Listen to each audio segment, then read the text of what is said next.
pessoal como ferramenta de posicionamento e foi uma palestra especial que eu criei aqui para os membros Givers, já que o Carlos me deu o desafio de 15 minutos, né, para falar de um universo que é tão grande. Bom, para aqueles que não me conhecem ainda, eu sou o Marcos Lansnaster, especialista em imagem corporativa, e quero dividir algumas informações muito importantes com vocês hoje. A nossa imagem é uma comunicação não verbal, ou seja, existem arquétipos. Nós olhamos para determinadas figuras e nós já sabemos o que elas comunicam. O leão, por exemplo, comunica robustez, perigo, força. Então, a gente não precisa de um alerta para saber que a gente está ali correndo um certo risco de morte na presença de um animal como esse. Vamos lá, vamos para o próximo slide. Existe uma fórmula, tá, que as pessoas não conhecem sobre nós mesmos, né? Então, nós somos 3 pessoas. Você é igual a 3 pessoas. Quem você pensa que é, quem você é verdadeiramente e quem as pessoas pensam que você é. Então, existe todo um desalinhamento, certo? E o meu papel é o quê? Fazer esse alinhamento. A importância da imagem, segundo o Dr. Albert Mehrabian, eu não sei pronunciar o nome dele corretamente, é que 55% da nossa imagem é visual, 38% tom de voz e 7% é discurso. Então, por aqui a gente já consegue imaginar, né, a importância, já consegue perceber a importância. Falando agora cientificamente, muitas pessoas acham que a gente não deve julgar o livro pela capa, não dá tanta importância para a imagem, mas na verdade ela é mais importante do que a gente imagina, porque o nosso cérebro é dotado de um sistema límbico. E esse sistema, ele tem uma amígdala, que é essa pequena semente, é como se fosse no tamanho de uma amêndoa, né? E ela é responsável pelas respostas rápidas sobre todas as nossas reações emocionais. Então, antes de a gente pensar sobre a reputação de qualquer pessoa, nosso cérebro ele já trouxe para a gente um extrato, ele já trouxe para a gente uma primeira impressão. Por isso que é sempre importante entender que a primeira impressão é a que fica. Certo? Existe uma teoria dos 90 segundos para causar uma ótima impressão. Então, 2 segundos são relativos à imagem, 88 segundos relativos ao comportamento. Aqui eu tenho uma cidadã que, visualmente, a imagem dela não comunica nenhum tipo de credibilidade, nenhum tipo de qualidade, né? Infelizmente. Por mais que ela fosse competente, por mais que ela tenha uma ótima bagagem, uma ótima formação, a imagem dela não comunica tudo isso. Então, a primeira impressão dela não é boa, péssima, né? Um sabotador de imagem. Mas depois de ela passar por uma consultoria de imagem, ela conseguiu alcançar o objetivo dela, que é comunicar uma imagem mais positiva, com mais credibilidade. E claro, cada indivíduo tem uma necessidade de imagem diferente. No caso dela, não é a imagem de uma executiva, pode ser, né? De repente, de uma corporação, de cosmética e tudo mais. Mas, enfim, né, é uma imagem muito melhorada e é a mesma pessoa e não foi necessário tantos recursos. Então, a gente primeiro causa uma boa impressão pela imagem pessoal e depois o nosso comportamento e comunicação vai confirmar se aquela impressão positiva que nós tivemos, ela realmente existe, ela realmente é válida. Então, a nossa imagem, ela causa uma reação em cadeia. Quando a gente trabalha a nossa aparência, nós estimulamos, né, a elevação da nossa autoestima e, com isso, a sensação de pertencimento, que causa também a sensação de bem-estar. Isso resulta numa melhor performance. Quando nós performamos bem, né, no ambiente corporativo, onde quer que nós estejamos, a gente recebe o reconhecimento e, através do reconhecimento, nós conseguimos realizar muito mais. E, enfim, nós criamos a nossa reputação, né? O que é reputação? Fama, renome, prestígio, estima. Não quer dizer que reputação é sempre positiva, tá? A gente tem também indivíduos com reputações bem negativas. E o meu papel é criar uma reputação positiva para cada indivíduo dentro de cada universo, né? Dentro de cada mercado de atuação. E como já diz, ou dizia Jeff Bezos, que é o CEO da Amazon, sua marca é o que as pessoas dizem sobre você quando você não está na sala. Então, só porque ninguém nunca te falou a respeito disso, ninguém nunca te deu esse toque, não quer dizer que as pessoas não se importam, não quer dizer que as pessoas não comentam. E, na verdade, elas comentam sim, tá? Para o bem e para o mal. Então, para você conseguir uma imagem de sucesso, existem 3 pilares que eles precisam estar equilibrados: o da aparência, da comunicação e do comportamento. Hoje eu vou falar para vocês sobre o pilar da aparência.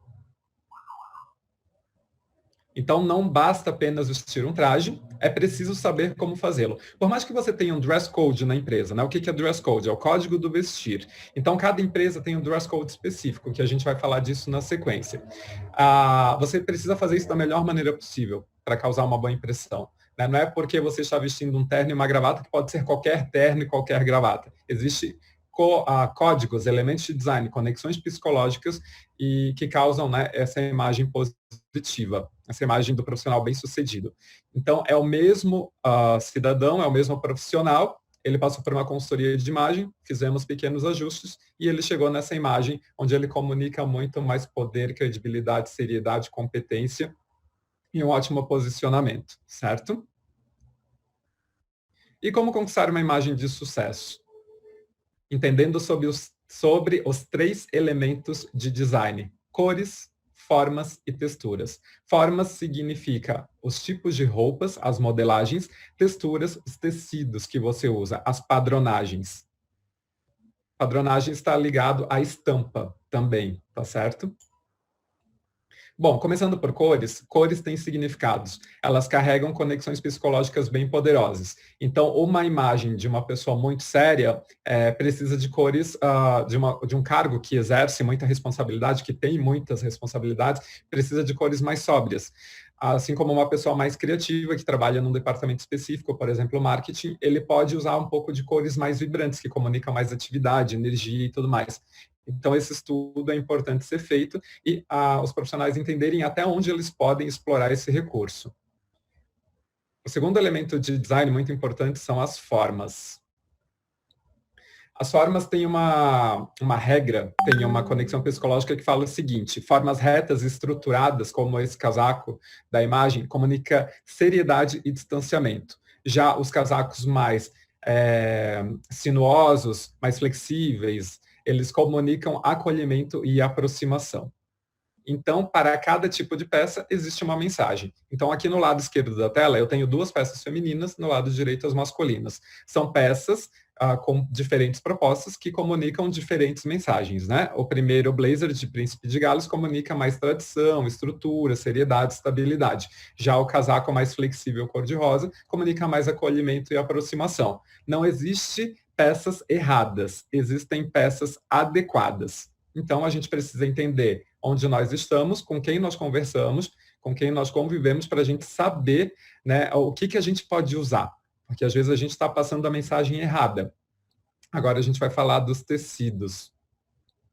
Então, é a mesma técnica, é o mesmo conceito das peças. Então, tecidos leves e fluidos, a flexibilidade, né? Pode perceber quando o tecido é fluido, ele é mais solto. Ele tem um aspecto de acolhimento. Já os tecidos estruturados, eles passam a impressão de fortaleza, de rigidez, de firmeza, de força e poder. Agora a gente vai falar sobre os dress codes. Entenda o ambiente e o seu papel. Diferentes ambientes, diferentes níveis de formalidade. Então, aqui no lado esquerdo da tela, eu tenho um ambiente criativo e do lado direito um ambiente formal. Então, cada ambiente pede um tipo de roupa diferente e também um comportamento diferente. A adequação, ela não acontece só por aquilo que nós vestimos, mas também a forma que nós nos comportamos e o vocabulário que nós utilizamos, certo? E aqui eu tenho os extremos dos níveis de formalidade. São 4 ao todo, a gente vai ver nos slides seguintes, mas aqui eu tenho o casual e o formal. Cada um deles tem um grupo de peças específicas, né, que fazem parte desse guarda-roupa, e eles são aplicados em determinadas instituições. Então, claro, existem instituições que estão flexibilizando bastante o dress code, mas eles não esquecem, né, do poder da imagem e desses cargos, dessas funções, quem está na linha de frente, quem está nos bastidores. Então, as flexibilizações acontecem de acordo com cada função e cada departamento. E a mesma coisa aqui para o público feminino, né? Para as nossas queridas empreendedoras, funciona da mesma forma que para o masculino. Então, aqui, rapidamente falando sobre os dress codes, eu tenho o casual, que comunica informalidade, acessibilidade e descontração. Aqui eu tenho o casual profissional, que já carrega um pouco mais de formalidade e já começa a comunicar mais competência. Aqui tem o formal, que fala bastante de consistência e autoridade. E um novo formal que já traz continua trazendo a mensagem de profissionalismo, mas traz um pouco mais de receptividade, né? Para os homens a desconstrução, a desobrigação de usar uma gravata, assim como o cinto, as mulheres também fogem do tailleur, vão para outras cores, outros tecidos e outras modelagens. Então aqui eu tenho um caso real. Esse daqui é o B, é um cliente meu que me procurou no ano passado. Ele é empresário e ele atende clientes classe A, né, de alto ticket. Então, ele se vestia dessa forma para trabalhar e não comunicava nenhuma. Opa, participação especial. E ele não comunicava nenhuma credibilidade, nenhuma competência. Em um dia de análise de estilo, entendimento do que ele precisava, nós conseguimos reformular o guarda-roupa dele. Então, ele consegue comunicar a casualidade que ele precisava, mas com mais comprometimento, com mais competência, com mais elegância. Então, você não precisa vestir peças caras, você precisa vestir as peças corretas, certo? Para conquistar a sua imagem de credibilidade e sucesso. Quero falar com vocês sobre agentes sabotadores, que eles existem, estão presentes, existem dezenas, centenas, milhares deles, mas eu separei aqui os 8 mais importantes. Então, quando você está usando roupas desgastadas, você comunica desleixo, assim como barras por fazer, mangas muito compridas ou muito curtas, peças amareladas por conta de desodorante, suor e tudo mais, é muito comum. As peças amassadas, né? Hoje a gente vivia, pelo menos, uma correria muito intensa, então, tirar a roupa do varal, vestia e ia trabalhar, né? Isso também comunica desleixo, não te posiciona bem. A lingerie aparente, dependendo da situação que você está, o contexto que você está inserido, é um sabotador de imagem, comunica muita sensualidade. Calçados sujos também é muito comum, decotes exagerados, insinuantes, e o tamanho das roupas. Roupas muito largas, elas comunicam essa falta de autocuidado, e as muito apertadas, elas caem num lugar de vulgaridade muitas vezes, né? Então, o que é causar uma boa impressão? Causar uma boa impressão é estar bem vestido.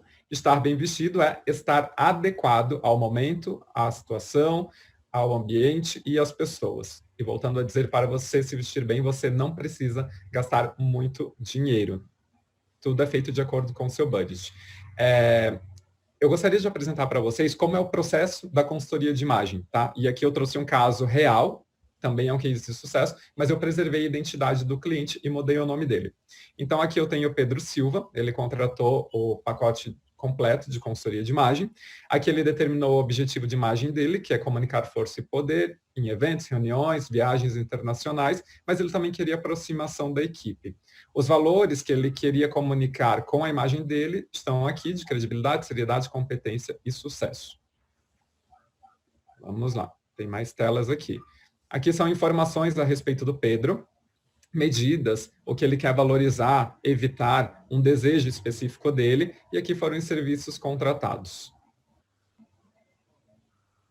Aqui é uma análise física do Pedro, onde eu preciso entender quem ele é, como ele é, né, fisicamente, corpo trapézio, retângulo, oval, e conseguir vesti-lo de acordo com aquilo que ele precisa e também com o corpo que ele tem, né? Então, a gente faz esse estudo de forma para conseguir vesti-lo da forma mais adequada possível. Então, aqui tem mais estudos de proporção, estudo de escala para saber tamanho de acessório, qual é o acessório que ele vai usar e tudo aquilo que ele precisa comunicar através desses acessórios. Estudo de cores pessoais, cada um de nós tem características de peles diferentes, então eu faço o estudo das cores que mais harmonizam com cada tipo de pele, e aqui o cliente ele já recebe um treinamento de como ele pode usar essas cores a favor em determinados momentos aí da vida profissional e até pessoal dele. Faço uma análise morfopsicológica também, onde eu estudo o rosto do cliente, o que os traços faciais comunicam, e a partir disso eu consigo fazer uma análise visagista, determinando corte de cabelo, barba, óculos, a mesma coisa para as mulheres, tá? Aqui é o estudo de rosto dele. E aqui é um estudo de estilo, tá? Uma investigação de estilo pessoal, onde eu consigo determinar, entender qual é o estilo fundamental desse cliente, os complementares relevantes e os menos relevantes, e assim entender quais são os tipos de peça que entram para o guarda-roupa desse cliente. Eu faço um cruzamento do desejo de imagem dele, como ele quer ser visto, com a essência dele, a personalidade, né? Para que ele, no final das contas, fique confortável dentro da sua imagem. Eu faço uma limpeza no armário desse cliente, eu faço o estudo, né, daquilo que ele quer comunicar, faço a comparação, se as peças dele estão de acordo, elas ficam, se elas não estão de acordo, elas vão embora. E aqui já são composições visuais que nós fazemos com o que o cliente tem no guarda-roupa, e nesse momento eu já faço a lista daquilo que ele precisa adquirir para complementar o que realmente ele precisa, com bastante assertividade, tá? Nenhuma compra é feita superficialmente, tudo tem um porquê de existir dentro do guarda-roupa desse cliente. E eu vou explicando para ele quais são os dress codes e os momentos que ele pode usar essas roupas. Então, aqui ele também pediu alguns looks para eventos sociais noturnos, com a esposa, enfim, e eu acabei criando algumas coisas para ele. Eu sempre oriento o cliente também sobre o que está por debaixo da roupa, o que ele precisa saber, truques, o que causa mais conforto e vai causar essa sensação, né, de bem-estar, de estar bem alinhado. E os cuidados pessoais que são importantes também, né? Não adianta você apenas cuidar das suas roupas, né, e não cuidar do seu rosto, do seu cabelo, da sua pele, da sua barba. Enfim, eu dou dicas, todas elas possíveis, desde aparar a sobrancelha, enfim, tudo que vocês possam imaginar, porque todos os detalhes fazem a diferença e contam, né, a mesma história. Então, esse é o meu trabalho, essa é a importância da consultoria de imagem, e lembrem-se que, né, a nossa imagem é um investimento importante, é a nossa marca pessoal e é o que nos posiciona em qualquer lugar que nós estejamos. Obrigado pela oportunidade, Saldanha. Muito bom. Parabéns, Marcos. Obrigado por estar aqui conosco mais uma vez no grupo Obrigado noturno semana passada e essa semana aqui no grupo da tarde. Muito bom.